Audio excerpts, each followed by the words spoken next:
It all began in the fall of '98. At the age of 28, my sister Peggy began preparing for medical school in Albuquerque, New Mexico. She met and began dating a man named Patrick Kennedy. You know, in the beginning, it seemed like a very fine relationship to me. They were dating, doing dating things, going to movies, but I noticed a switch in Peggy's personality. I just knew something wasn't right with my sister, and I wasn't sure why. Peggy and Patrick's relationship lasted about 3 years altogether. In March of 2002, Peggy cut all ties with him.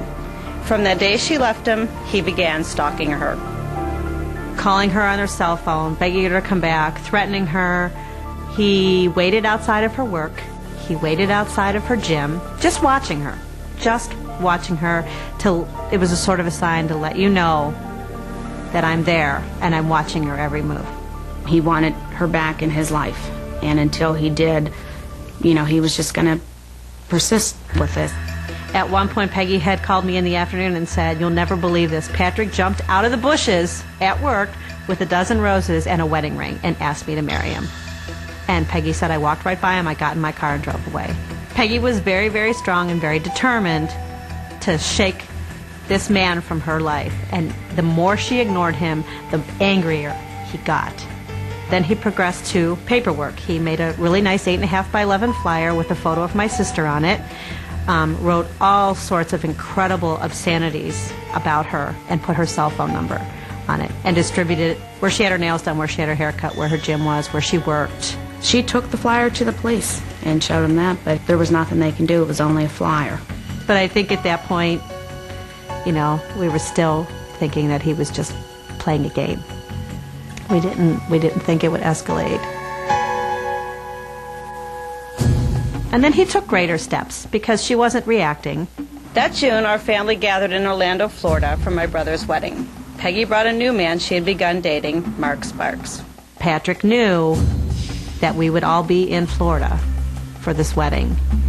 And he had flown to my mother's house in Poland, Ohio, and on her white garage doors with black spray paint, he sprayed "PK is a whore" on the doors. Patrick then returned to Albuquerque to set fire to Mark's house. I noticed I had about 8 messages on my cell phone, and I knew something was wrong. So I listened to the messages. My neighbor, my mother, the police, the fire department were all calling and saying that my house was on fire. Right away, Peggy knew that Patrick had done this. Peggy and Mark were going from hotel to hotel because they had nowhere to live because Mark's house was set on fire. We were at the point we didn't want Peggy to call us because we didn't know if he was trying to trace a phone call. We didn't want him to find out Peggy's whereabouts. Peggy, it seemed for a while, was just in hiding.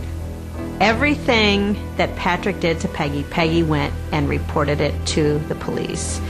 She was getting very, very, very agitated with them because nothing was being done to stop this man from harassing her. Patrick's behavior was escalating, and Peggy got a restraining order. She went to the police and filed for stalking charges.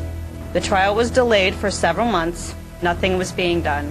It was extremely frustrating, and in a time where you're being hunted by somebody and you feel more victimized by going through the system to protect yourself, then what good is it? And I remember Peggy coming home having a binder of probably 200-300 pages in it of just everything she had documented. Peggy did all the footwork. Peggy did everything. She did everything right, but nobody would help her. Why? I don't know the answer to that. And at this point, Peggy asked the DA, "Will it take a bullet to my head for you to do something about this?" With Patrick's behavior escalating, we just felt like, at least temporarily, let's get you out of here. Let's wait for this stalking trial to come up. And by that time, we can determine whether it's safe for you to move back home. Peggy soon left for Turlock, California to begin a new life. She did everything she could to leave no trace or trail to protect herself. 6 days before her stalking trial was to happen, Patrick found Peggy after months of searching.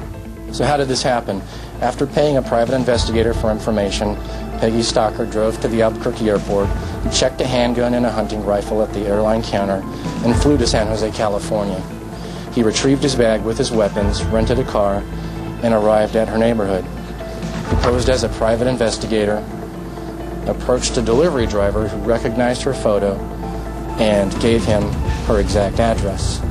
He caught up with her on her way out of the house early Saturday morning. He duct taped her hands together, he choked her, and he beat her. He beat her so severely with his gun that her blonde hair turned bright red. Despite all of this, Peggy managed to break free and flee to a neighbor's apartment where she was able to call 911. 911 emergency. I have a stalker and he's here to kill me. He's already beat me up and taped me. He's in my house. 1410, number 118 is what he says. Who's there? Patrick Kennedy. He's beating me up with a gun. He's trying to break it now. Does he have a gun right now? He already beat my head. If you don't get her, he's going to kill both of us. Okay, we're on the way, ma'am. Now. Are they on the way? They're on their way. Quickly. My head is sopping wet with blood. He gets in this house. He's going to kill us. Stay on the line with me, ma'am. I'm staying on the line. Oh, my God. How close are they? They're on their way. Patrick, I'm the only one here. He ran. Please. Stop it. Female. Please stop it. I think he's going to kill me. Ma'am? The SWAT team arrived. Peggy told them, if you open this door, he will kill me. And the police officer said, let's not talk about that, Peggy. Let's talk about your family. And Peggy had said, tell my mother that I love her. And tell my sister who's pregnant to name the baby after me. And tell my niece, Abby, she will have a guardian angel. And those were Peggy's 3 last requests before she was killed. I just remember punching a hole in one of my walls, and I just, I started crying, and I just said, I'm sorry, I'm so sorry to Peggy, because, at that point you just feel that I failed her, that the whole system failed her. You just feel powerless. The doorbell rang. I saw 2 police officers. In that instant, I knew they didn't even have to come into the house because I knew what had happened. I said, just tell me, did Patrick Kennedy kill my sister? And what I was told that night was that he had found Peggy, he had shot her in the head with a gun, and then he had killed himself. I decided, you know what? Knowing Peggy's personality, Peggy would have been on a cell phone at my funeral trying to take action, trying to make something good come out of something so tragic.